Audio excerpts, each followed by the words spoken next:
आप लोग जब कभी शादी वगैरह में या फैमिली फंक्शन में गए होंगे अपने पेरेंट्स के साथ, तो वहाँ पे आपने ये देखा होगा कि वहाँ पे एक अंकल ऐसे ज़रूर रहते हैं जिन्हें अंग्रेज़ी झाड़ना बहुत पसंद होता है। अब वो अंग्रेज़ी इसलिए नहीं झाड़ते कि उन्हें अंग्रेज़ी झाड़ना उनको शौक़ है या फिर वो आपको अंग्रेज़ी सिखाना चाहते हैं। वो अंग्रेज़ी सिर्फ़ एक रीज़न से झाड़ते हैं ताकि वो अपने आप को आपसे सुपीरियर महसूस कर सकें, और क्योंकि आप उनके जैसे फ्लुएंसी से नहीं बोलते, आप नर्वस हो जाते हैं, तो आप उनसे इन्फीरियर फ़ील करें। जो कि अपने आप में ही एक हास्यास्पद बात है कि एक आदमी जो कि अपने 60s में 70s में है, वो एक 15 साल के लड़के को 20 साल के लड़के को इन्फीरियर फ़ील कराना चाह रहा है क्योंकि उसकी वोकैबुलरी शायद उससे हल्की सी वीक हो।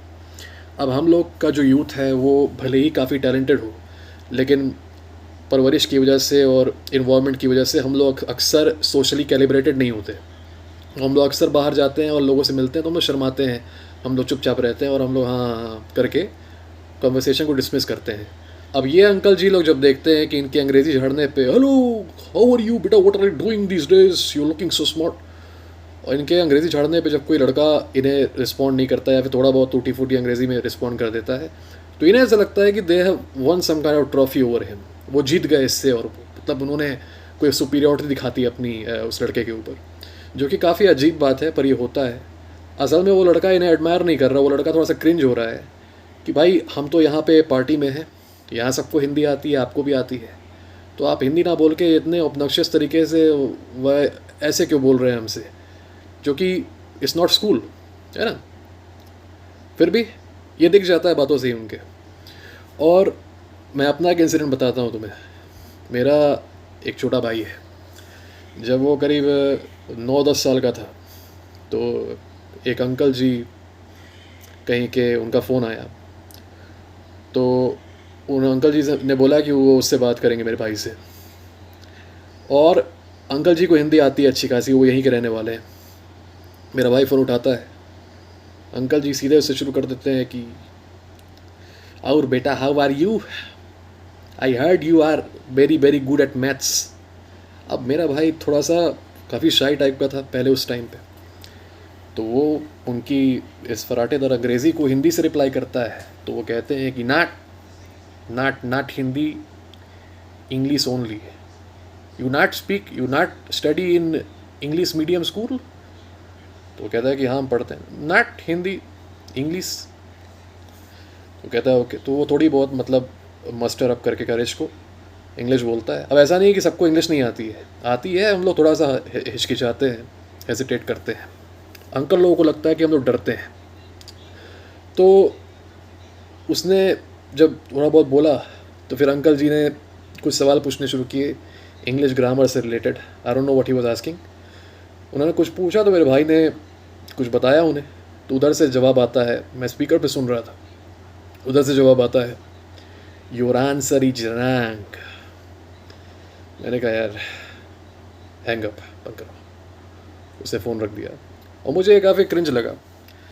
और कुछ ऐसे लोग भी आपने देखा होगा, कुछ टीचर्स होते हैं, usually female teachers, when they meet your parents, जब आपके पेरेंट्स से वो मिलते हैं, तो भले ही वो आप ही के स्टेट के रहेंगे, भले ही वो आप ही के एरिया के रहेंगे, भले ही उन्हें हिंदी आती है, लेकिन फिर भी वो आपके पेरेंट्स से इंग्लिश में कम्युनिकेट करते हैं। अब आपके जो हम लोग की पिछली जनरेशन है उसे इंग्लिश आती है, ऐसा नहीं कि नहीं आती है, लेकिन कम्युनिकेशन वो लोग अच्छे से नहीं कर पाते, वो लोग बोल नहीं पाते, लिख नहीं पाते, लेकिन समझ लेते हैं। लेकिन इस मामले में मेक नो मिस्टेक, ये इनोसेंट कम्युनिकेशन नहीं है। इस मामले में it is a form of intimidation and A dominance game. Dominance game ऐसे कि मैं आपको ऐसे लगातार अंग्रेज़ी बोल के, आप थोड़ा सा कम जानते हैं, तो मैं आपको फराटेदार अंग्रेज़ी बोल के डिज़ार्म कर दूंगा पहले ही, और आपको नर्वस कर दूंगा, ताकि इसके बाद से जो कन्वर्सेशन का फ़्लो हो, जो फ्रेम हो, वो मेरे हाथ में हो, और आप बस चुपचाप मेरी बातें सुने, because I am obviously way more superior than you, because I speak English. I have more intellectual prowess just because I speak some kind of broken English. उनकी इंग्लिश भी ऐसी नहीं होती जिसको आप एडमायर कर सकें। हाँ, लेकिन होता है ना अंधों में काना राजा, तो उस अंधों में काना राजा को इतना ज़्यादा कॉन्फिडेंस रहता है, जो असली में अडेप्ट हो इंग्लिश स्पीकिंग में, उसे इतना कॉन्फिडेंस नहीं रहता इन सब चीज़ों पे। लेकिन जो अंधों में काना राजा है, जिसे थोड़ा सा ईजाय मार आ जाता है, वो ऐसा सोचता है कि उसने कोई बहुत बड़ा ब्रह्मास्त्र पा लिया अपने हाथ में, और वो जहाँ जाता है उसे यूज़ करता है। तो कभी-कभी मेरे साथ भी ऐसा होता है कि कभी-कभी रोड पे चलते हैं, मम्मी के साथ रहे कभी भी, तो कोई टीचर मिल जाती हैं काफ़ी पहले की, तो उनकी अजीब हरकतें मैं ये देखता हूँ कि वो मेरी मम्मी से भी जब बात करती हैं तो वो इंग्लिश में बात करती हैं। अब मेरी मम्मी को इंग्लिश आती है, लेकिन फिर भी अक्सर मैं वहाँ से कन्वर्सेशन ले लेता हूँ, और जब मैं उनसे बोलना शुरू करता हूँ तो फिर दे वॉक अवे, है ना? हम लोगों को ये नेचर अपने अंदर से हटाना चाहिए। अगर आप किसी ऐसे एरिया में रह रहे हैं जहाँ पे एक भाषा बोली जाती है, आप कोशिश करिए कि प्राइमरीली आप उसी भाषा को बोलें। स्पेशली जो आप पिछले जनरेशन से बात कर रहे हैं, आप इंग्लिश बोलें। इंग्लिश बोलना काफ़ी इंपॉर्टेंट है। कोई अगर ऐसा कहता है कि हम लोग को इंग्लिश नहीं बोलना चाहिए और इंग्लिश छोड़ देना चाहिए, वो प्रैक्टिकल वर्ल्ड में नहीं रह रहा, वो प्रैग्मेटिक नहीं है, क्योंकि इंग्लिश दुनिया की सबसे बड़ी लिंक लैंग्वेज बन चुकी है। इलेक्ट्रॉनिक्स से लेके मास मीडिया, आप किसी भी मामले में इंग्लिश को ही पाएंगे प्रिवेलेंट, आप किसी और भाषा की हेजेमनी नहीं पा पाएंगे। तो प्रैक्टिकल कंसिड्रेशन है। मेरी इच्छा हमेशा से रही है, मेरे दिल की इच्छा, कि एक दिन ऐसा आए जब भारत का ऑफिशियल लैंग्वेज जो है वो संस्कृत बन जाए, क्योंकि Sanskrit is a wonderful language. यही एक लैंग्वेज है जो कि फ्लॉलेस है, काफ़ी ब्यूटीफुल है, कोई आप इसके अंदर कमी नहीं निकाल सकते। लेकिन जब तक वो दिन नहीं आता है, तब तक हम लोग को ये स्वीकारना होगा कि इंग्लिश की इंपॉर्टेंस काफ़ी ज़्यादा है।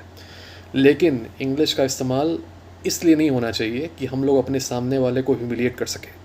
हम लोग को अगर किसी सामने वाले को डोमिनेट करना है, तो हम लोग को अपने आर्ग्यूमेंट से, अपने फैक्ट से डोमिनेट करना है, ना कि उन्हें एक ऐसी चीज़, एक ऐसी फील्ड में लाके जहाँ पे वो अच्छे नहीं हैं।